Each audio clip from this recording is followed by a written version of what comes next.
사랑하는 은혜와 진리 장로교회 교우 여러분, 어젯밤도 평안하셨습니까?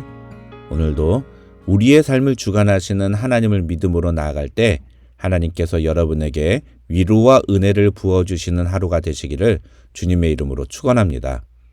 오늘 새벽에 만나 본문은 사무엘하 16장 1절에서 23절입니다. 그 중에 5절에서 13절을 제가 읽어드리겠습니다. 다윗 왕이 바후림의 이름에 거기서 사울의 친족 한 사람이 나오니 게라의 아들이요 이름은 시므이라. 그가 나오면서 계속하여 저주하고 또 다윗과 다윗 왕의 모든 신하들을 향하여 돌을 던지니 그때 모든 백성과 용사들은 다 왕의 좌우에 있었더라. 시므이가 저주하는 가운데 이와 같이 말하니라. 피를 흘린 자여 사악한 자여 가거라 가거라. 사울의 족속의 모든 피를 여호와께서 네게로 돌리셨도다. 그를 이어서 네가 왕이 되었으나 여호와께서 나라를 네 아들 압살롬의 손에 넘기셨도다. 보라, 너는 피를 흘린 자이므로 화를 자초하였느니라 하는지라. 수르야의 아들 아비새가 왕께 여짜오되 이 죽은 개가 어찌 내 주 왕을 저주하리이까? 청하건대 내가 건너가서 그의 머리를 베게 하소서 하니 왕이 이르되 수르야의 아들들아, 내가 너희와 무슨 상관이 있느냐? 그가 저주하는 것은 여호와께서 그에게 다윗을 저주하라 하심이니 내가 어찌 그리하였느냐 할 자가 누구겠느냐 하고, 또 다윗이 아비새와 모든 신하들에게 이르되 내 몸에서 난 아들도 내 생명을 해하려 하거든 하물며 이 베냐민 사람이랴. 여호와께서 그에게 명령하신 것이니 그가 저주하게 버려두라. 혹시 여호와께서 나의 원통함을 감찰하시리니 오늘 그 저주 때문에 여호와께서 선으로 내게 갚아주시리라 하고, 다윗과 그의 추종자들이 길을 갈 때에 시므이는 산 비탈로 따라가면서 저주하고 그를 향하여 돌을 던지며 먼지를 날리더라. 왕과 그와 함께 있는 백성들이 다 피곤하여 한 곳에 이르러 거기서 쉬니라. 압살롬이 반역을 일으켰다는 소식을 들은 다윗은 조금도 주저하지 않고 예루살렘을 떠나 피난길에 오릅니다. 어제 저는 이러한 다윗의 행동이 하나님의 주권을 인정하는 것에서 나온 행동이라고 말씀드렸습니다. 오늘 본문은 그렇게 피난길에 오른 다윗의 모습과 반대로 예루살렘으로 입성하는 압살롬의 모습이 소개됩니다.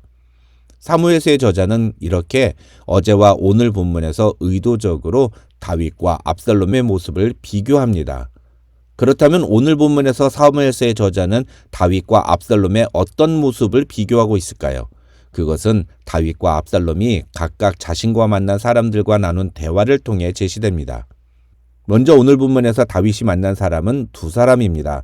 한 사람은 1절로 4절에 나오는 사울의 시종 시바이고, 다른 한 사람은 5절로 14절에 나오는 사울의 친척 시므이입니다. 사울의 종 시바는 앞서 9장에서 다윗이 요나단의 아들 무비보셋을 찾을 때 등장했던 사람입니다. 그때 이 시바는 자기가 누리고 있던 모든 것을 하루아침에 무비보셋에게 빼앗깁니다. 사실은 그 모든 것이 자기의 것이 아니라 무비보셋의 것이었지만 시바는 마치 그것이 원래 자기 것이었는데 다윗 때문에 무비보셋에게 빼앗긴 것처럼 생각했던 것 같습니다.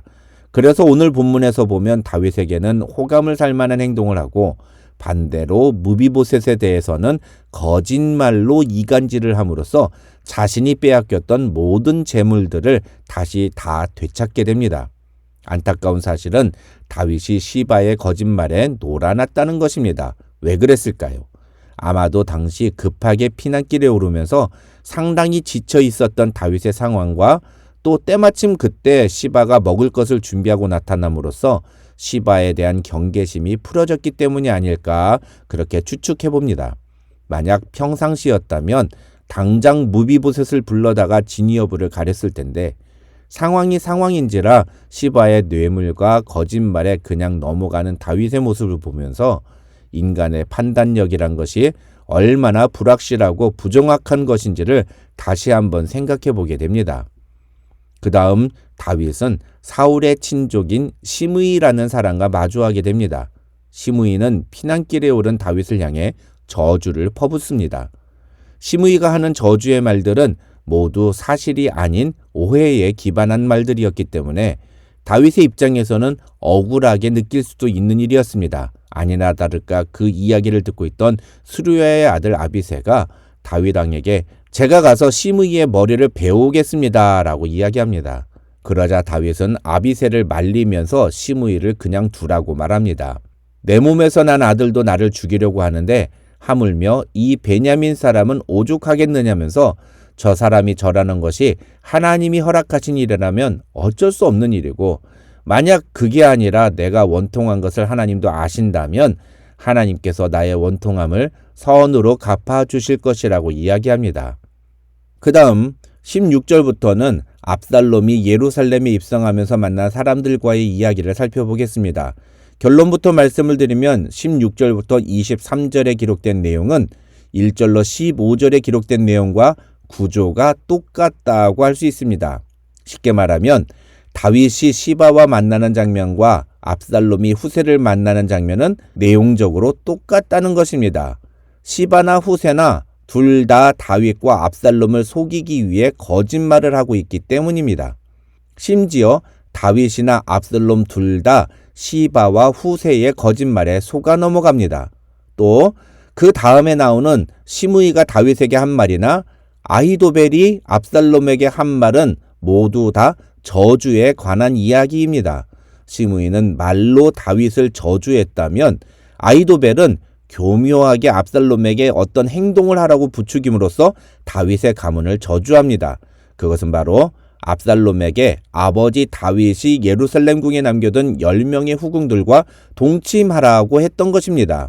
그렇게 하면 압살롬이 아버지 다윗을 공개적으로 모욕했다는 소식이 온 이스라엘에 퍼져서 압살롬을 지지하는 사람들이 더욱 힘을 얻을 것이라고 아히도벨은 조언합니다.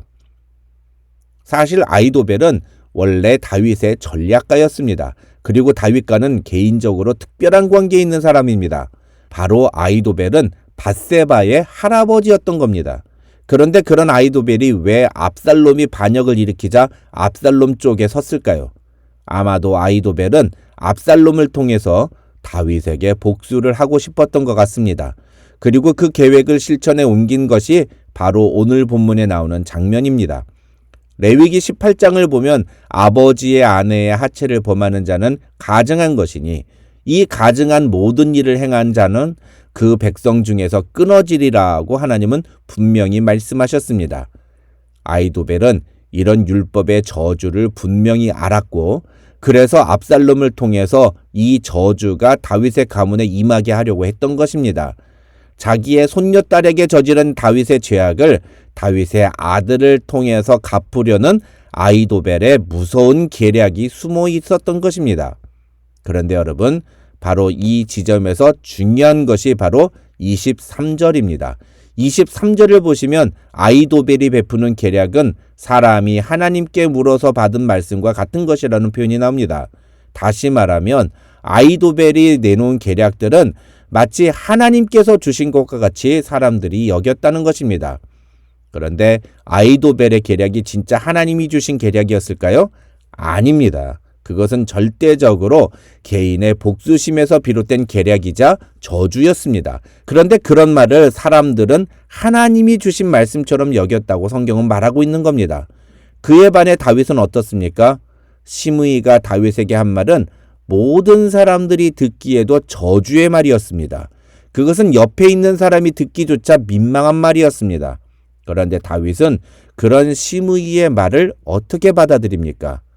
하나님이 허락하셔서 하는 말이라면 그 말은 내가 들어야 하는 말이다 라고 대답합니다.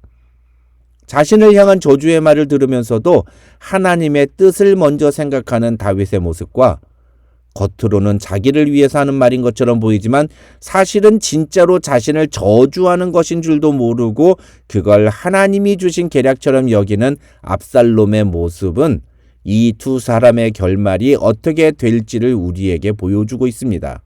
다윗은 사람의 말에 일희일비하지 않고 자신에게 일어나는 모든 상황을 하나님이 주관하심을 믿음으로 고백합니다. 그리고 그 믿음대로 하나님은 다윗을 지키시고 보호하십니다.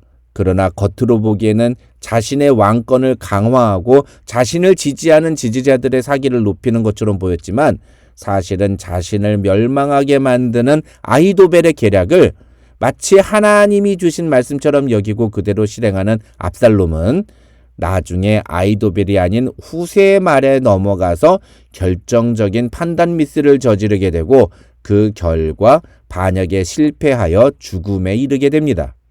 이상과 같은 본문이 우리에게 주는 메시지는 아주 선명합니다.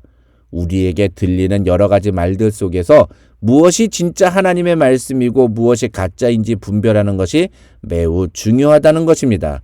그것을 분별할 줄 알아야 하나님의 도우심을 얻으며 다시 승리하는 인생을 살 수 있다는 것입니다. 우리는 매 순간마다 하나님이 원하시는 것이 무엇이며 성령께서 기뻐하시는 것이 무엇인지를 생각해야 합니다. 어떤 일을 하든지 하나님이 원하시는 대로 살겠노라고 결심해야 합니다. 그럴 때 순간순간 우리 눈에 보이고 우리 귀에 들리는 것들에 일희일비하지 않고 무엇이 하나님의 말씀인지 무엇이 사람의 계략이고 거짓인지를 분별할 수 있는 것입니다.